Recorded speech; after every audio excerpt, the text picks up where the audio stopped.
జ్ఞాపకం చేసుకోండి, దేవుడు మనల్ని చూస్తూ ఉన్నాడని మనము చాలా జాగ్రత్తగా మన ఆత్మీయ జీవితంలో, మన యొక్క కుటుంబ జీవితంలో, మనం ఉదయం లేచిన మొదలుకొని సాయంత్రం వరకు మనం రకరకాల స్థలాల్లో ఉంటాం,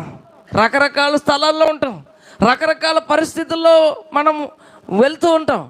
నువ్వు ఎక్కడున్నా కానీ జ్ఞాపకం చేసుకోండి, వాక్యానుసారమైన జీవితం నీకు ఉండాలి.